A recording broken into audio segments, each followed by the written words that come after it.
fast as wheels can turn. No, I can drive it. Change people's brains and they go and buy it. There's quite a good video for the song, but I believe that initially your record company weren't going to give you a big budget. No, well, Ben better tell the story of this one, hadn't you, Ben? Well, the story behind it was that I thought we needed at least 20,000 to make the video because of this marvellous idea we had, and WEA in their meanness only offered us 8. So I decided to take this rather large briefcase down to Sandown Park, which is one of London's foremost racecourses, and wager the entire lot on this horse called Dancing Brave, which any race goer will know was a dead cert, although I daren't tell WA at the time. And of course the horse came in at 6-4, and I walked into WA on the Monday with a suitcase full of used fivers. Hence the video.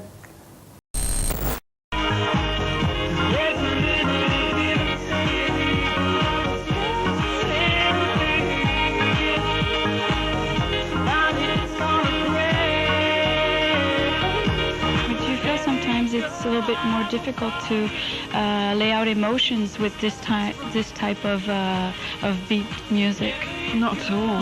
No, I mean, I find it really inspiring, you know, that there's something different to what I'm doing is happening behind me. Sometimes it gets boring to just have the obvious backing. You know, you're singing an emotional song, so you're expected to have strings or a guitar. Like 10 years ago, when it was more, for me, it was a little bit more jazzy or loungy. What made you switch to now a more techno or dance-oriented songs? I mean, I don't see it that we were one thing and now we've suddenly switched. I think over the course of about 12 years we've done a lot of different things, you know, and for people who are new to us now, this is just what we happen to be doing at the moment. I can't move on and I miss you.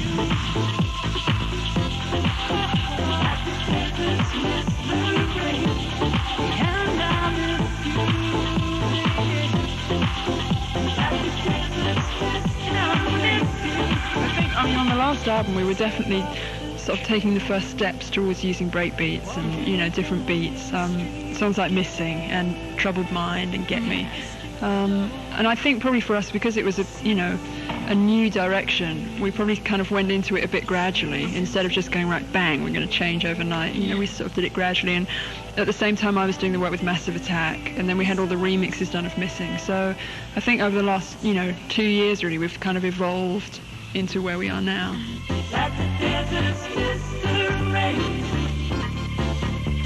The big things about Missing, that it wasn't just a Todd Terry beat, you know, it was a story, it was a song, it was, an emotional lyric that you could follow, like it just tells a story from start to finish. And I think that was very unusual for dance music at the time, and I think that was, the appeal. Usually it's, I love you, baby, and that's it.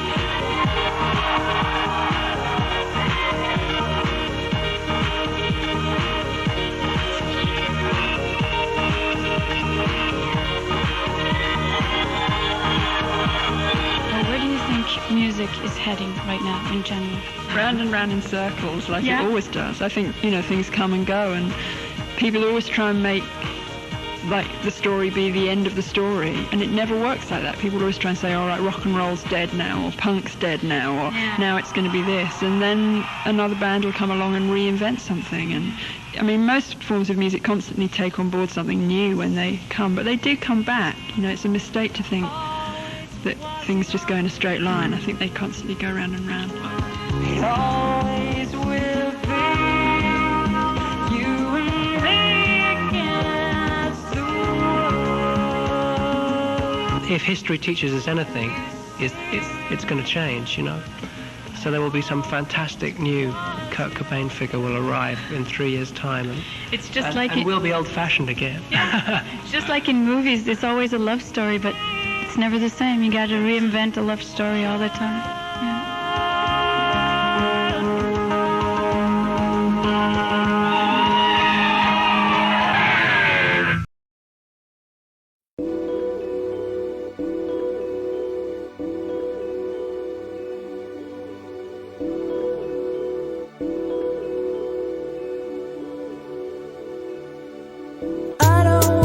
excuses.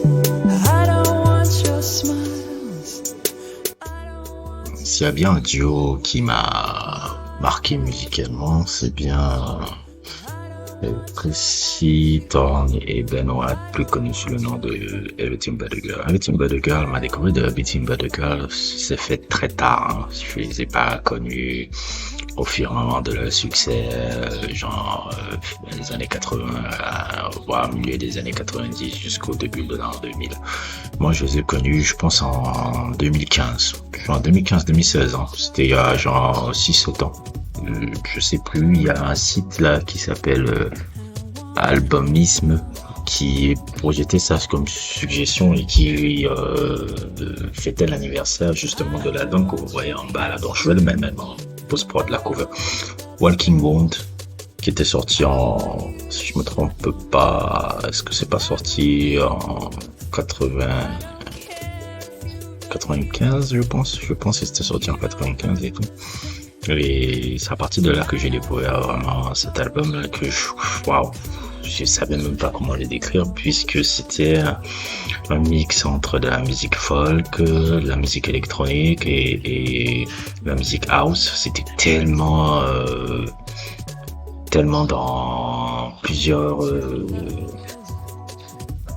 styles un peu différents. Et c'est là où j'ai commencé à entrer en profondeur vraiment sur la musique de Everything But a Girl. Everything But a Girl, c'est vraiment un groupe qui vient d'Angleterre, justement que par le couple, c'est un duo, un couple, parce qu'ils sont mariés. C'est Tracy Thorn, c'est que vous entendez la voix derrière, et Ben Watt, qui est un peu le compositeur musical. C'est-à-dire toute la musique qu'on entend même là, c'est lui qui l'a composée. Et elle écrit les lyrics. Souvent, elle écrit les lyrics avec lui pour faire le texte. Donc, c'est un duo qui se complimente tellement, qui sont vraiment, comme je l'ai dit dans le titre de la vidéo, en symbiose. Ils ont une très longue carrière, quand on regarde un peu le parcours entre les albums qu'ils ont commencé à faire au début voire milieu des années 80, qui sonnaient un peu new wave, entre la new wave et ce qu'on appelle un peu le sophisti-pop. Le sophisti-pop, c'est quoi? C'est un peu comme un peu toujours un peu la new wave, mais avec un peu plus des influences de jazz, qui sont beaucoup plus prédominantes. S'il y a bien un groupe que j'ai connu avant Everything But a Girl comme ça, c'était le groupe de Steel Council. Je crois, de Steel Council avec leur album là qui s'appelait comment encore, Café Bleu. C'est un peu, si on peut voir un peu dans ce style là, ils sont un peu, dans les années 80 ils avaient beaucoup ce style là. De tous les albums qu'ils ont sortis dans les années 80, c'est beaucoup plus l'album, je crois que ça s'appelait encore Language of Love. Je vais me remettre en position. Language of Love, là, il y a le son justement qui s'appelle Driving, là, que vous avez entendu au début de l'intro, mais que je vais remettre après, qui m'avait énormément plu, énormément marqué. Et tu sens, c'est des gens, bon, sans vouloir faire des trucs, qui sont très influencés par la musique soul, musique noire. Bon, comme tous ces gars, comme je vous avais déjà expliqué ça sur les gars de New Wave anglais, là, les Anglais, la plupart d'entre eux sont très influencés par, surtout les Anglais blancs de ce truc-là, ils sont très influencés par la musique soul des années 70 et ils la retranscrivent un peu à leur manière, qui donne un peu un style un peu particulier, qui donne ce qu'ils ont appelé sophisti pop et blue eye soul, un peu blue eye soul, c'est-à-dire un peu de la soul mais fait avec un peu des blancs, quoi. C'est un peu pas ça. De toute la discographie qu'ils ont sorti, parce qu'ils ont sorti plein d'albums, même je pense qu'ils ont sorti même le dernier album en mars-avril là. Ils ont sorti un dernier album en mars-avril là, mais de toute la discographie, l'album dont je reviens le plus, qui me plaît le plus, le truc, c'est justement l'album qui est sorti en 1994 là, qui s'appelle Amplified Earth. Amplified Earth, qui contenait justement la chanson dont vous entendez en fond là, qui s'appelle Missing, et qui était un tube international que ce soit aux États-Unis, en Europe. D'ailleurs, même quand tu parles de Everything But a Girl, le seul son qu'on connaît d'eux, malheureusement, c'est toujours le son « Ah ouais, les gars qui ont fait Missing ». Alors que, enfin, tu peux pas résumer ce groupe-là. Tu peux vraiment pas résumer ce groupe-là, juste ce morceau-là. C'est des gars qui ont... Comment dire, qui ont bourlingué, qui ont une longue discographie. Et cet album-là, justement, ça résume vraiment la quintessence de ce que je disais au début dans la manière de mixer folk, électronique, house, jungle. C'est-à-dire que Ben Watt dans cette production, parce que Ben Watt pour moi c'est vraiment un génie en termes de production, en termes d'un incroyable musicien. Même ses albums solo, même son génie. Il y a un album là généralement qu'il avait fait avec un artiste que j'aime beaucoup qui s'appelle Robert Wyatt, je pense, qui est très très génial. Et en général un peu dans sa musique et dans la manière de faire un peu dans cet album Amplified Earth, il y a beaucoup cet aspect de mêler justement les éléments dont je vous ai cité au début.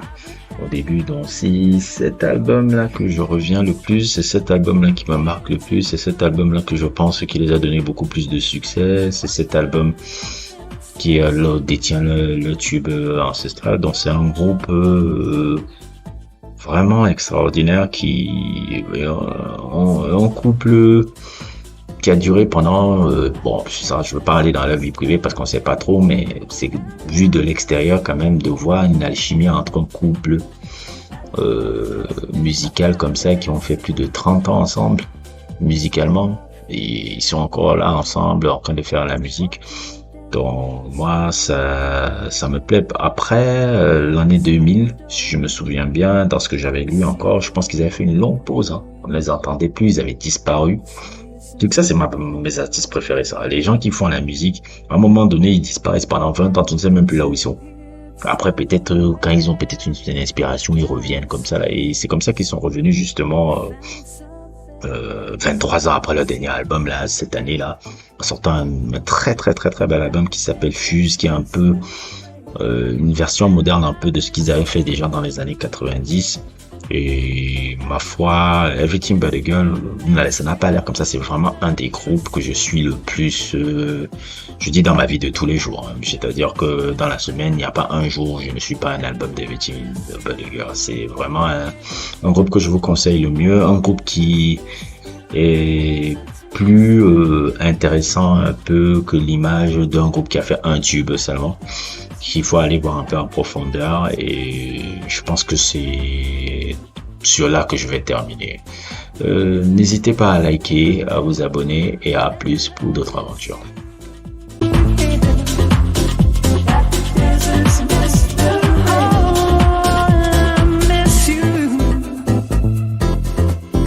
Like the desert's